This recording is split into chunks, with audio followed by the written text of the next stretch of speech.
สบายดีจ้าสบายดีพี่น้องสบายดีสุขุสุขคนก็สวัสดีตอนเที่ยง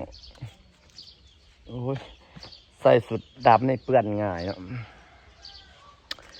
มาหับนางงามไปกินข้าวปุ้นจ้าบ้านเบาหมู่คู่ไปคบก็เลยไปจับอยู่แต่เฮือนร้ายเป็นบ้าซะแล้วมาหาคู่เลยเนาะมารับอำมาราจ้า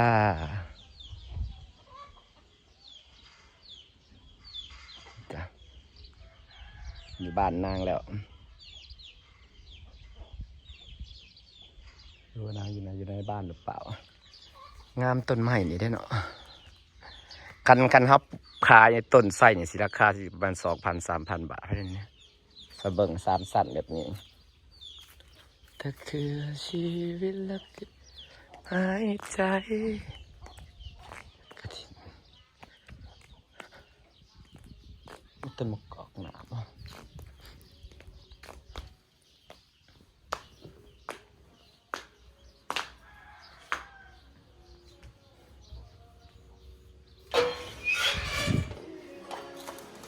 จะเอ๋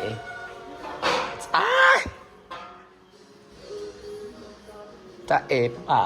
เป็นบ่าวแล้วไปดีป้าเป็นบ่าวเลย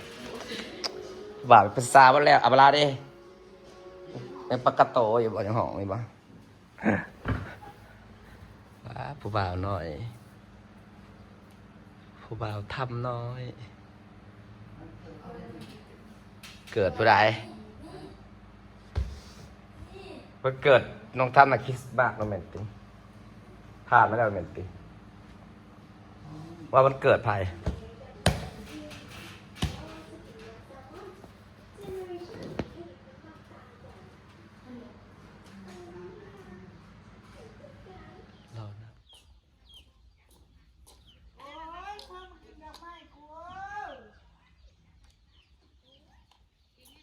เสียงแซวๆอยู่ครับพ่อกำลังมาจ้าไปกินกับปุ้นจากพี่น้องตอนแรกนะว่าสิไปโอ้ยนั่นได้อีซองเขาเอาแล้วเขาไปเอาที่นางได้ซอนะนางไปแขกผู้มีเกียรตินะคะแขกผู้มีเกียรตินะคะเป็นนางน้ำเจ้าน้ำนายส่วนวันหน้านะโอ้ยจังนั้นก็ได้เขาพอได้ถือปันนั่นงานนั่นนี่งานวัดจะซื้อเป็นงานดอกแต่พอลาบได้บ่ได้เห็ดอย่างเดียวเด้เลยบ่ได้แบบพอดี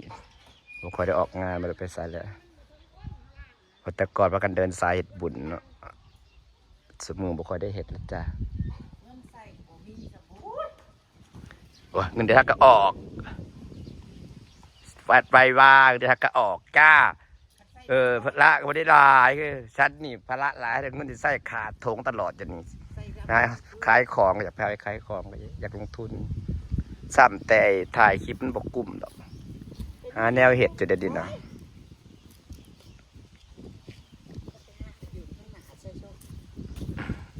หาแนวเห็ดอยู่ดีก็ได้จะใส่ลายใส่ตะกี้นะไปงานนะจะไม่ตะกี้เนาะ500ต่ำสุดก็300หมดจากอันนี้เป็นซื่อใส่ไปโลดถ้าสิว่าแล้วก็ว่าเดี๋ยวเห็ดพี่น้องหาเงินยากต้องประหยัดไอ้คอกใส่นั่นเขาทมดินเป็นแบบทะเลเขาไปคุ้นสัมบูรีลาอังโมว่าภาษาถอมันใส่ก่อนใส่แล้วใส่ทอหน่อยแล้วทอมาใส่อีกซอง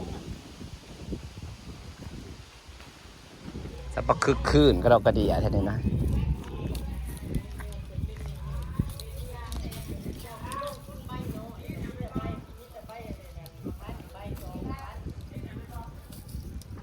บัดเมื่อนะขอกดเมื่อน้ำเด้อนี่นะ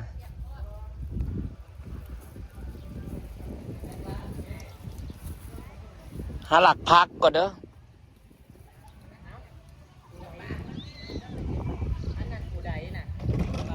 สิบห้าหลักเอาพักกันแล้วเห็นต้นไม้บ่ได้ต้นไม้สับปะเลิศเถอะเพาะงานได้พอนางเผาจะแจ้งแต่ละงาน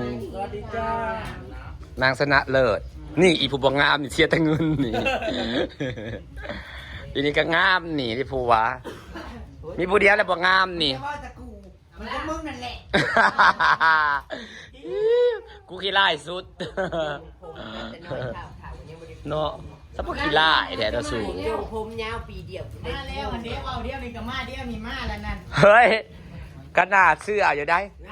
มันนะ อันนี้คือบ่ จงผมพันยาวซับได้ผัวแหละ เสริมนั่นน่ะ นี่นี่เนี่ยผ่านมาร้อยเซิร์ฟยังไม่มีผัวอยู่ ได้เข้าเสริมประมาณเด็กอีประมาณเฮ้ยแต่เขาแต่งเพลงให้ในอีประมาณเออ โอ้คนรวยอย่างเรา น้ำนี่ตัวนี้นะกันอันนึง มีทุกอย่างแต่ประมาณติ เฮ็ดไลฟ์หัวตายแท้เนี่ยไว้ มึงจะให้จักคนนั่นนี่นะไม่ใช่พระเอกแล้ว หลายคนแต่ว่า ใครหลอกก็ได้ผู้เดียวนั่นแหละ บทสนทนาพระเอกเป็นบ่ ป้าชนค่ะ รอกับพ่อ แต่พระเอกบ่เล่ากับบ่ให้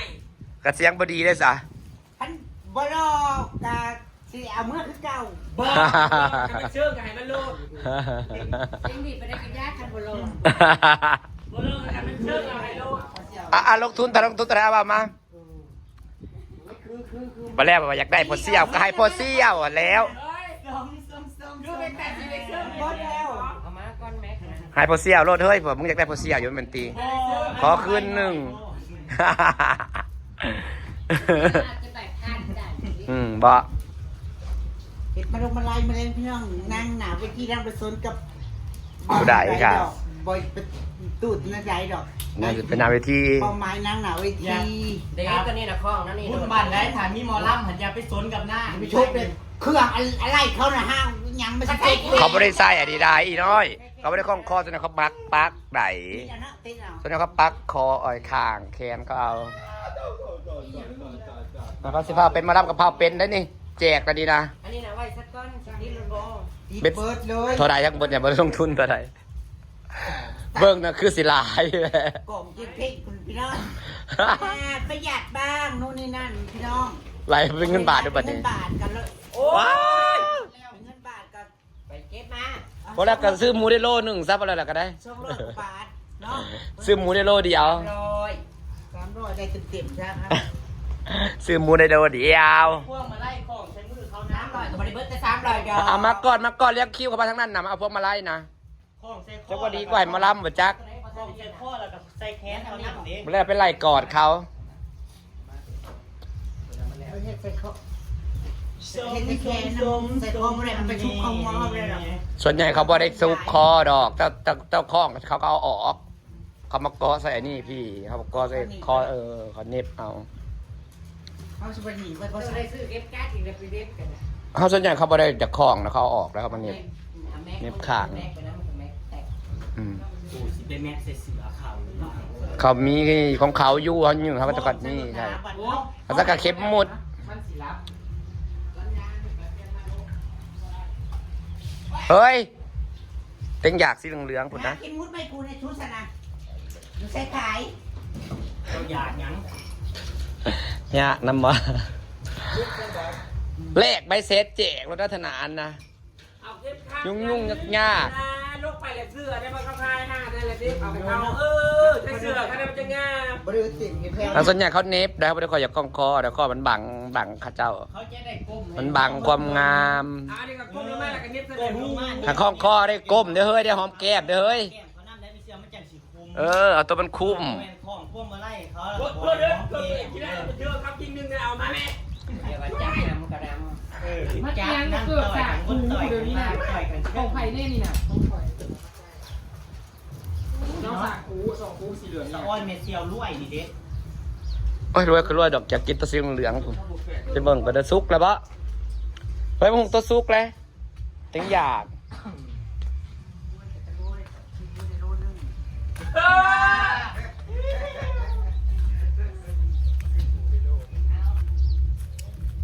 เฮ้ยแซ่บอยู่นี่นะ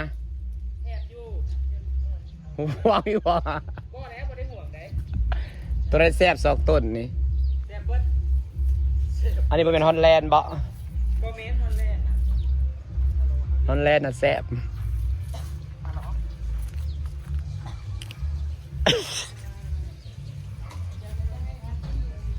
มันได้เลาะบางสวนอยู่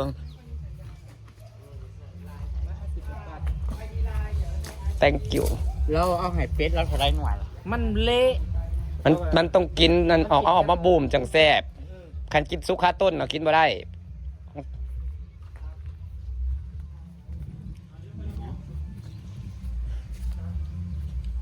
มาหาหลอดจอมหมกหมองสุกครับเจ้า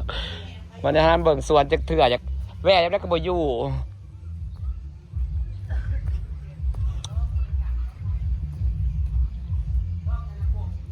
มาเลาะบังพักก่อนพี่น้องบ่เคยแว่จักเถื่อ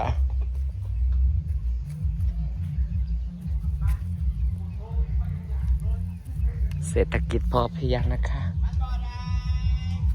พักกระคายสิเบิดแล้ว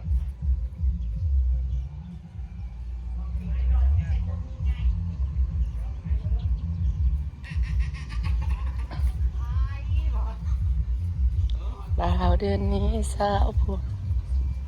โอ้ยกล้วยสุกแล้วคือบ่ตัดออกมาอันนี้มันเหลืองพอแห้ง มันล่มไปทึกไหมแล้วมันหนาวมันบ่ทันตื้นซ้ำ นางสะออแต่พักตะค่าไปใส่กระปุกปตื้อมันมาสิสุกมันสุกพอแห้ง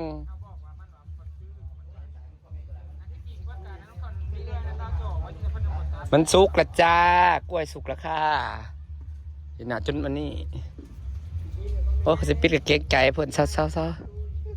ๆ มาหลอกปิดของสวนเพิ่นกล้วยสุก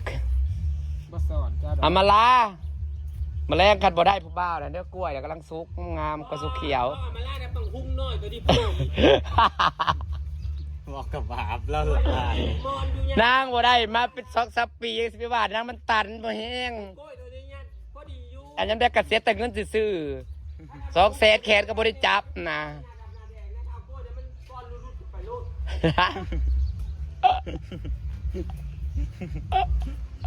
ว่าเพื่อน จะได้เราอยากมาหุ้ง มันตันบ่แห้งแหละ ไอ้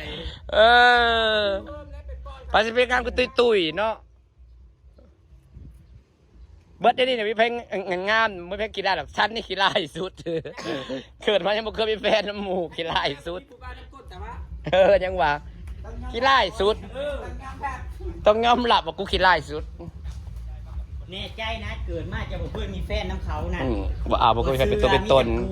มีแต่คนเลี้ยงสำนันจบ นั่นของแท้ คนละเกต เจ้าของแท้ แต่เขาก็ถิ่มไปแล้วสรุปแล้ว ถูกแย่งไปแล้วค่ะถูกแย่งไปแล้วค่ะแล้วมีเงินใส่สักค่ะ ที่ต้องไปหาใหม่อะไรค่ะใครดอกเปิดปลายคือบันคึม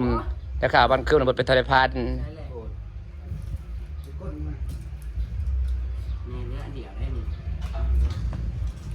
อาจ้ะฝากเห็ดเฝ้าแล้วค่ะสิฝากบรรยากาศสวัสดีจ้าพี่น้องค่ะเฮ้ยมีเงินซื้อเบียร์รถซื้อข้าว คนหนึงได้สบิน ลำบากหมู่ลำบากเปิดอย่าไปกอกมาลัยพี่น้องเอ้ย บักกินน้อ โอย เคค่ะขอบคุณค่ะ ก็อย่ามาหลานะ บายค่ะ